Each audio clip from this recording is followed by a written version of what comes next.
order to consolidate Al-Quds identity, and I'd like to emphasize that we should use the word Al-Quds both in Arabic and in English, okay, because Al-Quds represents our Palestinian presence in the city. In order to do that, it is important to create an umbrella organization that represents the value chain that are linked to the cultural heritage, development, and employment. And we have already done that. We have something called Al-Quds Tourism and Heritage Council. It actually includes a number of members like the Hotel Association, the Tour Operator Association, the Guide, the Jerusalem Cluster, the commercial sector. Also, we'd like to represent in the future the cultural sector and the educational sector and the religious sector and other sectors that are linked directly or indirectly to tourism and cultural heritage. We speak about development, we don't speak about only the industry. And we speak about development, then we speak about the identity of the city. And this is where we can do the research and the investment in protecting our cultural heritage and presenting it to the people in a very interesting and appealing manner. Yes, we are, I think, an important location inside Al-Quds. We're only 3 minutes walk from Bab al-Amoud, which in English should be called the Column Gate, but it is known as Damascus Gate, and it's known as Nablus Gate, and it's known as St. Stephen's Gate, and it has several names, and it also has other recent names, but the name, the Column Gate, comes from the Hadrian Gate, okay, 2,000 years ago almost.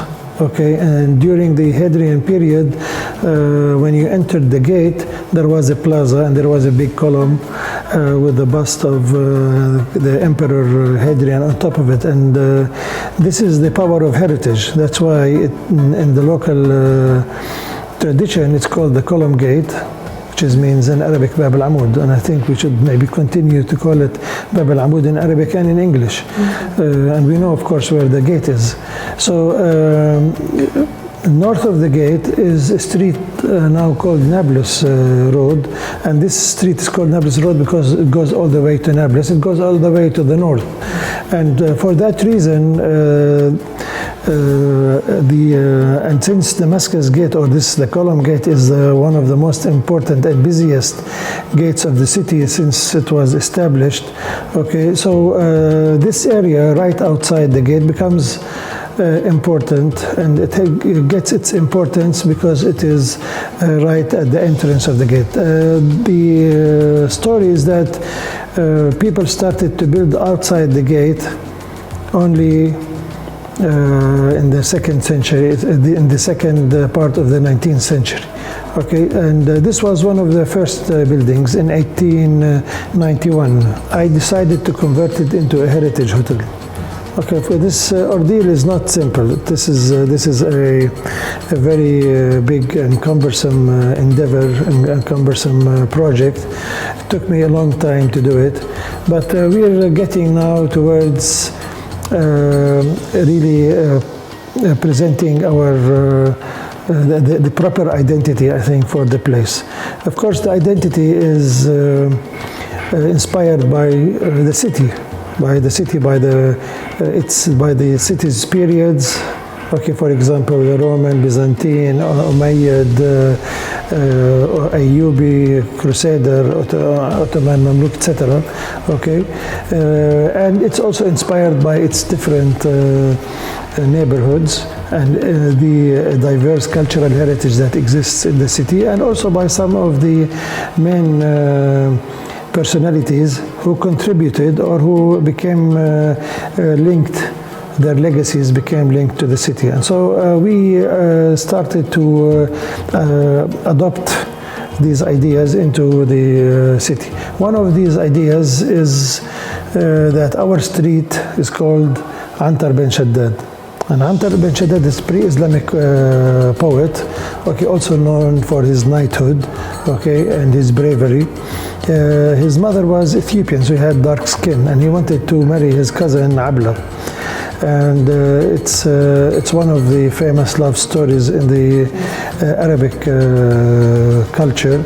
Okay, right, Antar and Abla. He was denied the marriage because of his dark skin. So he wrote a lot of poetry. Some of his poetry is very much against racism. Okay, and also, of course, his love to women. So I took some of these poems and I carved it on wood and I put it in the rooms. Okay, so the rooms have different now poems from Antar bin Shaddad. So they tell the story of his love to Abla, and also they tell the story of his plight against racism and for fairness, justice and stuff like that. So in the hotel we provide a number of services.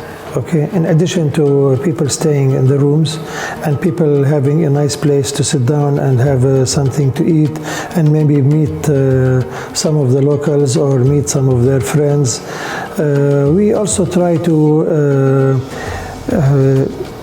connect people, first of all, to the different events that are taking place in the city.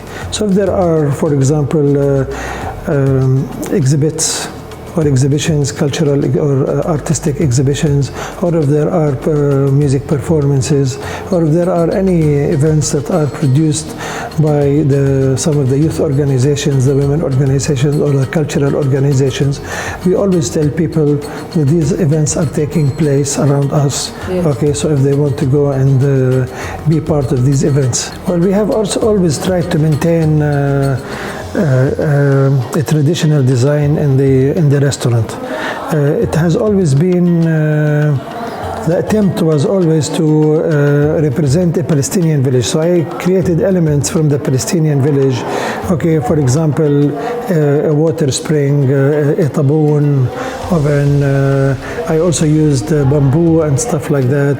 And I used to have a vine tree. Okay, unfortunately the vine tree died after so many years. I think it's older than 50 or 60 years. Okay, and normally in our activities we always try to open spaces that are not known to people. Okay, and the city has a lot. Okay, and opening these spaces do two things. First of all, it will encourage these spaces to continue to be part of the fabric of the local Palestinian community. And this is important because many of these spaces are run by churches or monasteries or international organizations or Islamic Waqf. It is important that these people learn that they are part of the local community and the local community needs. And the local community needs are based mostly on the main economic driver of the city. And the main economic driver of the city is tourism, which is now facing a lot of hardship because of the corona pandemic.